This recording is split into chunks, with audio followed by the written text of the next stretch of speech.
The Adventures of Sam Spade, Detective. Brought to you by Wild Root Cream Oil Hair Tonic, the non-alcoholic hair tonic that contains lanolin. Wild Root Cream Oil. Again and again, the choice of men who put good grooming first. Sam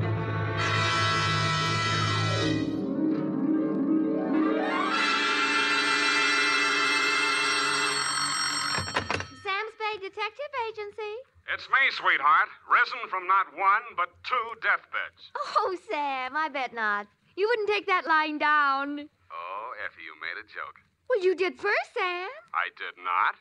Oh, you mean you actually Now, weren't? don't pin me down. Anyway, I was present at two dying declarations.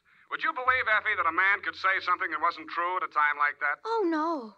You mean a man would be lying on his deathbed? Oh, Effie, you made a joke. Oh, Sam, now stop it. I don't know It's what you all mean. right, Effie. I forgive you. You can atone by telling me how wonderful you think I am. I think you're... That you may do when I arrive in a trice to dictate my report on the deathbed caper.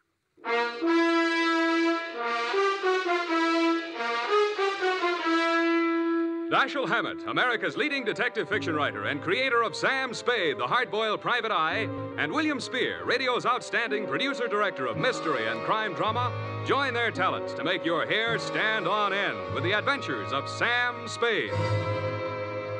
Presented by the makers of Wild Root Cream Oil for the hair.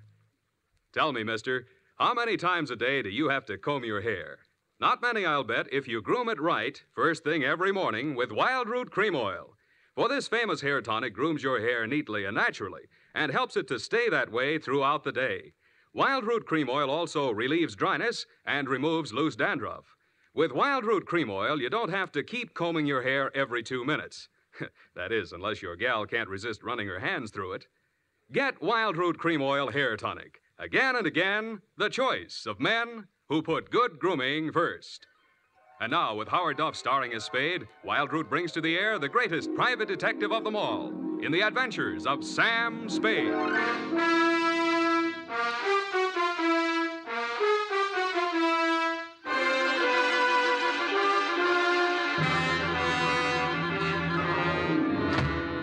Many brave hearts are asleep in the deep. Oh, Sam, you're a sailor. Captain Sam, there's the brig for you. You got your logbook handy, gal? Oh, yes, Captain. So beware. You make it, that's awful deep.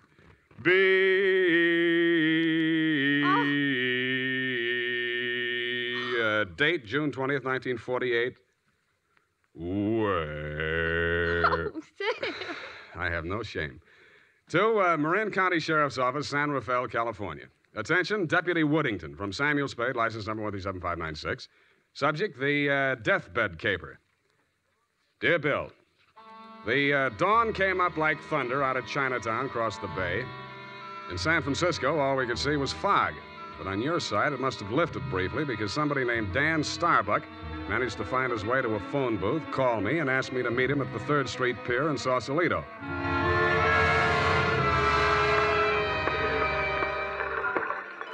I didn't see him when I first got there. I didn't even see the pier. It was too foggy. But in the glow of the neon lights in front of the Viking Saloon, I saw a man who seemed to be waiting for somebody. He was a big guy with a good face, but plenty of worry on it. Mr. Spade? Yeah, Mr. Starbuck? Dan Starbuck. Come on down to the end of the pier. I'll explain as we go along. We gotta hurry. You act hot. You wanted for something? Well, not yet. What's the caper? Well, my brother's out there on his yacht, the Marguerite. He's dying. When he's dead, they may call it murder. I want to be there with a witness. That's you. In case he has anything to say about who did it. Who did? They think I did. Did you? Honestly, I don't know. It happened night before last. I went out there to see him. We've hated each other for years. We've both been drinking, and we drank some more. Then there was a fight. I drew a blank somewhere. Next thing I knew, it was around midnight. I pulled myself together, went into his cabin. Gordon was lying there with his head all kicked. I realized I was covered with blood, and I was holding something in my hand, big glass paperweight. I dropped it. I got out of there fast and swam ashore. I planned to tell you a different story, but that's it. You want the job or not? You think you'll make a deathbed statement that'll clear you, and you want me for a witness? Yeah, that's it. You got a lot of guts. I'm hired. Good. Halverson? You down there? Halverson! Who's Halverson? He's a boatman. He'll row us out. Halverson? Hey, Nils? Donnie? Yeah. Is that you, Casino? Sure. Can I do you some favor? I want to go out to the Marguerite. I can't find Halverson anywhere. Well, I guess I can take you. Are you sure that I'm sure. Sam Spade, Del Casino. He's the bosun of the Marguerite. Glad to meet you. Sam. Any friend of Danny's. Hey, listen, Danny, you sure you want to go out there? Any reason why he shouldn't? Well, it's up to him. In his place, I would be on a freighter for China, way out there where the fog is more thicker. No, it's all right, Casino. I know what I'm doing. Well, your friend, you excuse me, your name? Spade. Pardon me, I better ask. The police don't want you for nothing? Not yet, but don't make book on it. Push us clear, Danny. All right.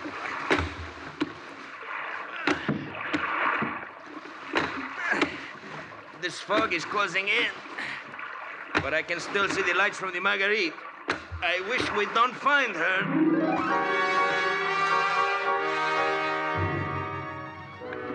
But we did.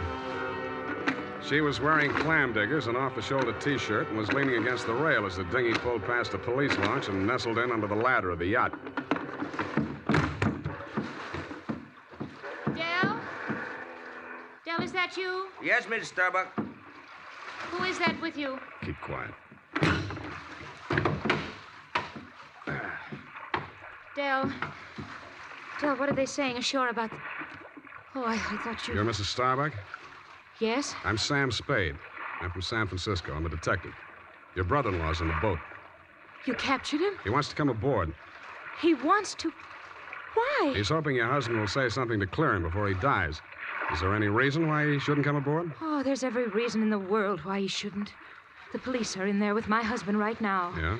The doctor says there's a possibility that he may regain consciousness long enough to make a dying declaration. Mm-hmm. If he's face to face with Dan, there's no telling what he'll say. I wish Dan wouldn't... My husband is dying. Dan? Yeah. What'd she say? I don't know, but I think you better come aboard.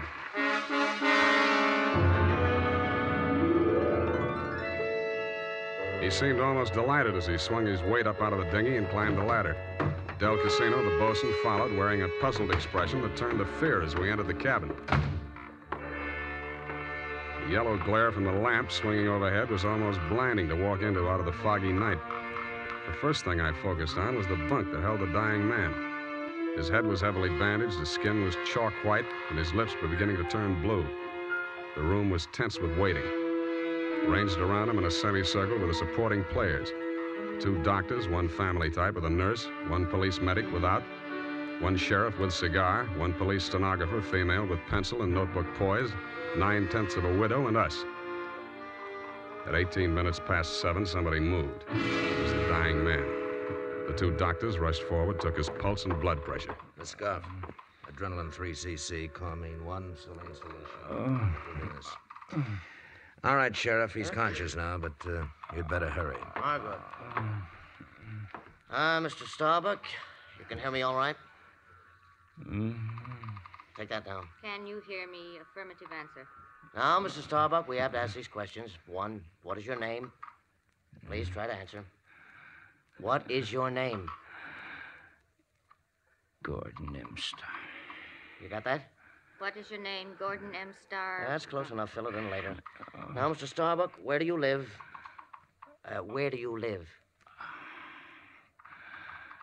I'm dead. You got that?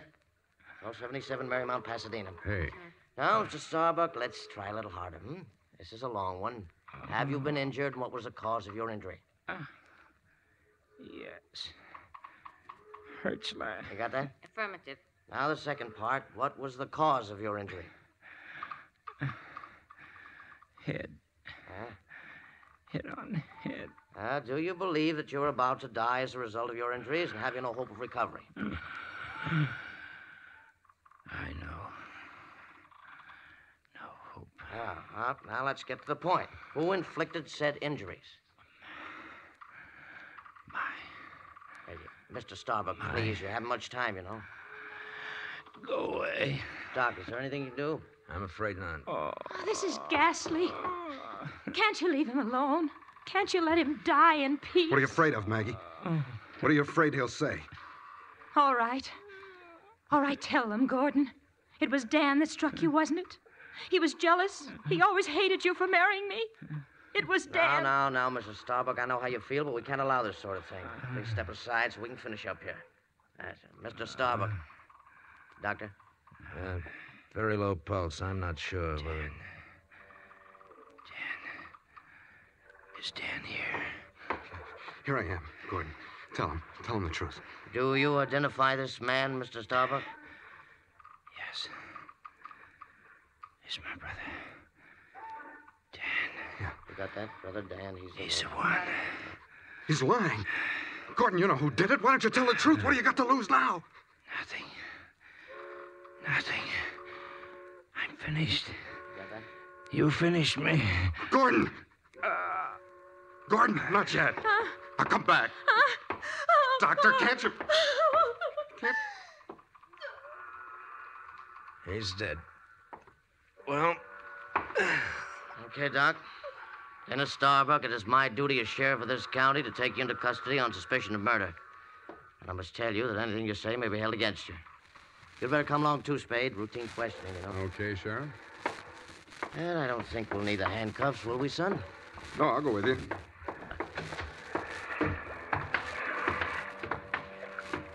Yes, indeed, son. It's always smart to come along quietly. Yeah. But this is as far as I'm going. Hey, Dan, come back here. Use your head.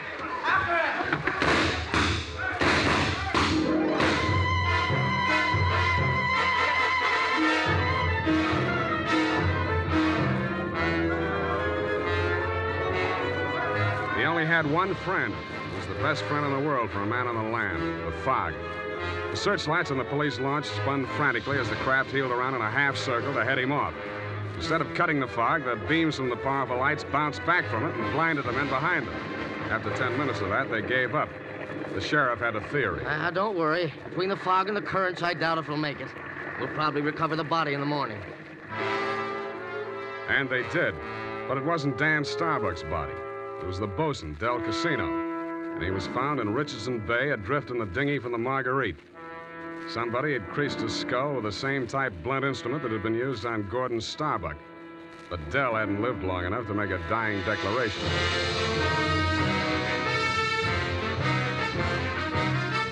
The makers of Wild Root Cream Oil are presenting the weekly Sunday adventure of Dashiell Hammett's famous private detective, Sam Spade.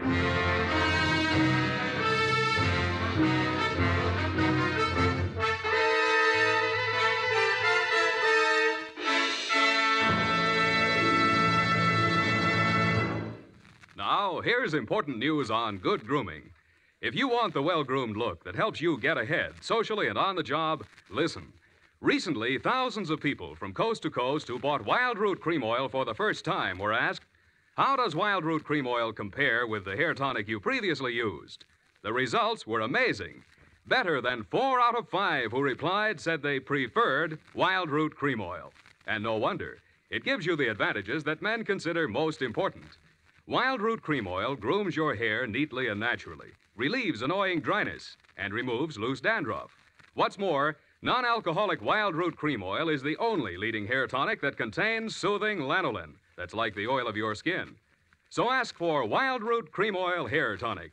Again and again, the choice of men who put good grooming first. By the way, smart girls use Wild Root Cream Oil, too, and mothers say it's grand for training children's hair.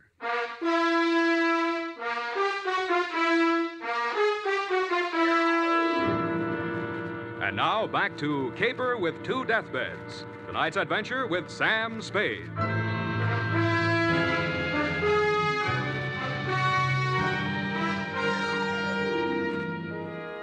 The police theory of the Del Casino killing went something like this. Casino had shoved off in the dinghy to join in the search for Dan Starbuck, had rescued him, and been maced for his pains. Also found in the dinghy, but not as yet worked into the police theory, were 2 items. 1, a waterproof wallet containing the seaman's papers of one Nils Halverson. 2, a tattoo mark on the right bicep of the deceased. A small heart with a name in it, Maggie. The brand new widow of the same name was waiting in my office when I got there the following afternoon. Hello. Hello to you, Mrs. Starbuck. What can I do for you? Mr. Spade, I know very little about the ethics of your profession, and... Well, are you still working for Danny? If you mean, do I know where he is, the answer's no. Oh. I hoped you'd say that. Why? Because I want you to work for me. Need a new bosun? You needn't have put it quite so crudely. No, I needn't. Since your work is confidential, I'll admit I've done a few things that... Well, it's all too true. My first mistake was marrying Gordon Starbuck when I didn't love him. And I should never have let myself fall in love with Dan. I certainly should have known better than to let Dell fall in love with me. What about Nils Halverson? And me? Well, hardly. No. Nils Halverson was employed by my husband for various odd jobs whenever we put in at Sausalito. Mostly he'd row the guests out to the ship. He rowed Danny out the night my husband was killed. At least I think he did. I didn't actually see him. Where's Halverson now? I don't know. He goes off on drunks for days at a time, but I have a feeling that someone has paid him to disappear. He might have overheard something. Hold on a minute. You're going too fast. Are you, working up to a confession? Oh, no. It's just that I'm afraid a great injustice may have been done to Danny. After all, Mr. Spade, a man who's dying, I don't see how he could be altogether in his right mind. Do you? The law says he is if he knows his name and address. A deathbed accusation is the strongest evidence a lawyer can shove at a jury. You can't cross-examine a dead man, and most people have the quaint idea that a man on his deathbed is a lot more truthful than he was when he was hale and hearty. Then you think Gordon may have been lying? Could be, or wool gathering, or picking up some of the lines you were feeding him. Oh, I was just afraid he might die before he... You see, I thought I might shock him into saying yes or no. He could have said no, couldn't he? Well, make up your mind. Oh, all I know is it's on my conscience now. If we could find old Halverson and force him to tell what he knows. He's a very strange man. He's devoted to me. If the police find him before I do, he might refuse to talk out of a mistaken loyalty. To you? Well, I meant if he thought I had anything to do with the... Well, he's very strange. I told you that. What makes you so sure he's alive? Why wouldn't he be? If I'd been the killer and he'd rode me to and from the scene of my crime, I'd see him secured in Davy Jones' locker. Fish feed, lobster bait, asleep in the deep.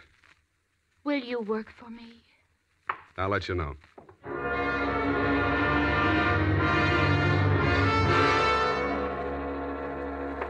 I didn't have time to get tattooed, but the rest of me was marinated enough. On my head, I was wearing a dirtied-up yachting cap, and the rest of me, I was wearing a pea jacket, dungarees, and sea boots. I was also wearing clamshell number 5 as I rolled up to the Viking saloon. Well, what'll it be, mate? Akkeviet and water. Have you seen my cousin? Your cousin? Who's your cousin, Prince Valiant? No, my cousin Niels Halverson. Niels Halverson. Oh, no. You're Neil's cousin, are you? Yeah. Well, coming from the old country? Yeah, Minnesota. By Yemeni. Well, no, he'll be right glad to see you there. Where fair is he? I don't want to say this too loud. Yeah. Bend over there. Yeah? He's in trouble, you know. Oh. Yes, I got him holed up down below. Oh. Yeah, come on. Well, by golly, I sure been glad to be going to see my cousin Niels. Niels Halverson. Drop the act and get down there. Hey! Okay, Joe, I'll take over from here. Easy. Okay, Danny, my boy. I got his gun. But watch him now, watch him. He's full of smorgasbord. Well, Spade, you're the one person I didn't expect to see, but I'm very glad to. Yeah, I wish I hadn't found you. I wanted to find somebody else first. Halverson? Yeah. He's here. Want to see him? That's what I came for. And under here. Watch your head, low bridge. Yeah. Here we are. Where? A boathouse under the pier. Halverson used to hole in here to sleep off his schnapps. Where's he now? Over here. Uh-huh. Yeah, he's going to be a long time sleeping this one off. He'd been missing since that night. Nobody knew he was here till last night. I headed for the saloon when I swam ashore. Joe hid me out here. He could still talk then. What'd he say? I wrote it down here. But it's no help. Let's see it. It's just a jumble of words. Marguerite. Merry Christmas drink. My beautiful Helga. Row, row your boat. Now throw me back, row me back. $20 good and drunk. Fog rolling in. Good and drunk. Gonna be 5 days, no business. Oh, my head. Paint the boat. All crazy stuff. $20. Did you give him $20 to row you I out? didn't even see him. I swam out. My loving brother wouldn't have let me on board if he'd heard me arriving like a gentleman. $20. Did you frisk him? No. I'll have a look. Oh, I don't... Hey, wait. Uh-huh. Real soggy, but a 20. Now, look here. I'm sticking to my story. I swam out there. I didn't give him that 20. Maybe you didn't. Maybe you didn't. Well, you gotta believe me. I didn't even have $20. That's why I got... Shut up. What's the matter with you? What are you gonna do? Come over here, Dan. What? I don't believe a word of your story, and even if I did, it wouldn't make any difference. What are you... Shut up. You're going to stop talking and listen for a while. I stuffed a gag into his mouth and muscled him over to a piling and handcuffed him to it. He didn't even look surprised. He just stood there staring at me as if he'd lost his last friend in the world. But I wasn't looking at him as much as I was listening to those footsteps in the boards overhead. I waited for them to come back. They did. I walked across the soggy planks to where Nils Halverson lay in the shadows. Nils, I want you to answer these questions again. Now, this time, I'm going to take them down. You get lots of $20 and lots of drink. Now then, I know you don't feel so good. You don't have to talk if you don't feel like it. Just nod your head for yes and shake it for no. Okay, Nils? That counts in a court of law as long as there's a witness. Okay. Now, your name is Nils Halverson. Your address is 213 Bayview, Sausalito. That's correct, is it? Nod your head. Good. Good. That proves you're in your right mind. You know you were injured. Yeah. You know the cause of your injury. Hit on the head and thrown over the side of your boat. What? Huh? Not from... Oh, dinghy. Well, it's the same thing. All right. Now, you know you're dying. You have no hope of recovery. That's obvious, but nod your head. That's the boy. Now, Nils, on the night of the 18th, around 10 o'clock, after your usual working hours, you rowed somebody out to the yacht Marguerite, in return for which this person gave you a $20 bill. This person is also the person who killed, who inflicted your fatal injuries. It is. Now, the name of that person, if you can possibly speak even in a whisper, so there can be no mistake. Can you hear me? Just say it close to my ear. Yeah? Yes. Yes, I got it. That's all. Now, I know you don't write, Nils, but make your mark here. Come on, I'll guide your hand. There. Now we're going to take... Nils. Nils. Well, anyway. All right, Maggie. Come on in and join the party. Don't try anything. The light's on you. I'm a better shot than you, and if there's a ruckus, the whole saloon will be down on us. They're all friends of Danny's, too. Stop there. Toss the gun. Okay. What's the matter, Angel? You look kind of scared. No. Just disappointed, that's all. Don't give up so easy, sweetheart. I always wanted to take a trip around the world. We might go on the Marguerite. Together. Yeah, sailing into the sunset. Sleeping with our deathbed statements under each other's pillows. Yeah, I see what you mean. I guess it wouldn't work. How much for yours, and what do we do about him? Dan? I'll take care of that. Throw it in with a deal. Okay. But I want it in writing. A little statement to the effect that I can keep under my pillow. Fair enough. Now, all I want from you is a little statement from you to this effect. That you, Marguerite Starbuck, employed Nils Halverson to row you out to the yacht on the night of the 18th, that you there overheard a quarrel between your husband and brother-in-law, and that taking advantage of said brother-in-law's inebriated condition, you sneaked up behind your husband, hit him with a paperweight, and decamped, leaving the murder weapon in Dan's hand. You then started back for shore in the dinghy, and realizing that the only witness who could testify you were aboard that night... All right. All right, I'll sign it. Okay. We'll have plenty of time to put in all the legal decorations later. I'm afraid we won't, baby. You're going to be spending all your available time at the Tehachapi and points west. What are you talking You about? just made a full confession in front of a witness. You heard it, didn't you, Dan? Every word. Oh, if I... Honest. An honest man. Well, I did tell a fib. Now, this is really going to hurt, I'm afraid, Maggie. You see, we didn't actually have any deathbed statement to match yours. No? No. Nils Halverson was a good deal too dead to have made a deathbed statement just now. He's been stiff for 12 hours.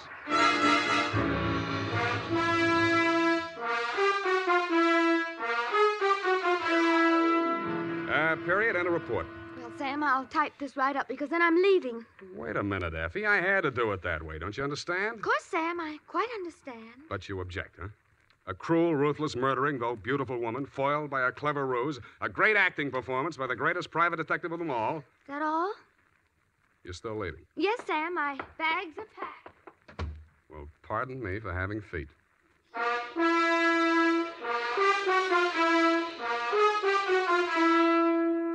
There's a reason, men. In fact, there are 5 big reasons why more men every day are turning to Wild Root Cream Oil for well-groomed hair.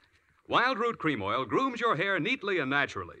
Wild Root Cream Oil relieves dryness and removes loose dandruff. Wild Root Cream Oil is non-alcoholic and contains soothing lanolin. 5 big reasons why you, too, should join the millions with handsome, well-groomed hair. Why you should step up to your drug or toilet goods counter and ask for Wild Root Cream Oil. Get the big economy bottle and the handy new tube that's easy to pack when you travel and just right for the office or plant. Also, ask your barber for a professional application of Wild Root Cream Oil Hair Tonic. Again and again, the choice of men who put good grooming first. Well, here it is, Sam. Goodbye. Now, wait a minute, Effie. You can't leave like this, not without... Oh, all right. I'll talk to you while I'm putting my hat on. Well, can't you at least look at me? After all, you should give me a chance to justify... Sam, apparently you're laboring under an apprehension. Of course I am. Oh, boy, am I glad I picked the last in June and the first in July. What are you talking about? My vacation. Vacation? You just had a vacation a few months back. 12, Sam. That's a year. Well, if you want to take advantage of a legal technicality... No, Sam, don't say goodbye, man. Well, it's customary, I suppose. It's lucky that some of us keep our nose to the grindstone, our ear to the ground, an eye to the future. Huh? Television's just around the corner, you know. Oh, Sam. Come here, sweetheart. You look lovely in it. Come here. Have a wonderful time. Oh, Sam. Oh, Sam. Come here. Now, go on. You missed your train. Where are you going? The Los Sierras. Well, just so you don't go to Kanab, Utah. All right, Sam. You know best. Good night. Good night, Sierra Sue. Now, who can we get for that part next week?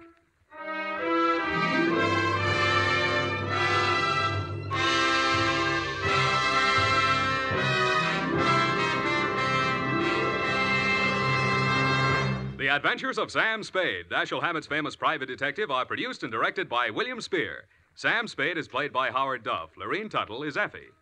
The Adventures of Sam Spade are written for radio by Bob Tallman and Gil Dowd, with musical direction by Lud Gluskin. Join us again next Sunday when author Dashiell Hammett and producer William Spear join forces for another adventure with Sam Spade, brought to you by Wild Root Cream Oil. Again and again, the choice of men who put good grooming first.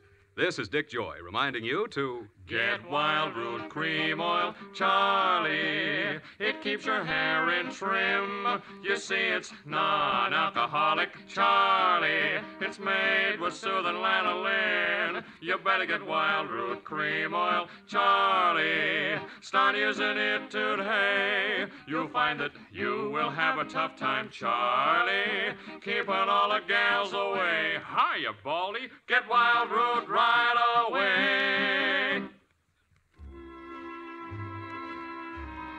This is CBS, the Columbia Broadcasting System.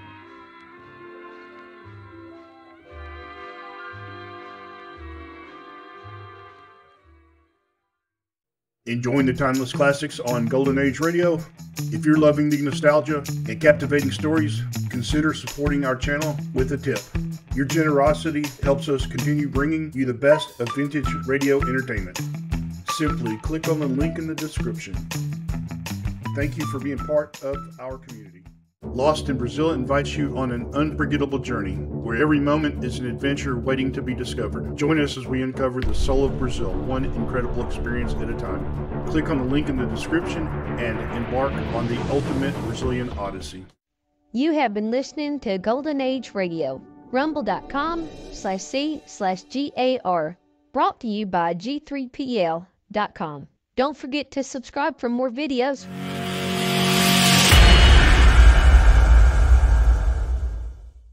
I would like to extend my sincere gratitude to Old Time Radio Research Group for their remarkable efforts in preserving and archiving the captivating world of old time radio programs. Their dedication to safeguarding these precious audio gems ensures that future generations can relish the enchanting stories, music, and entertainment of the past. Their invaluable contribution allows us to step back in time and experience the magic of radio history firsthand. Their link is in the description below.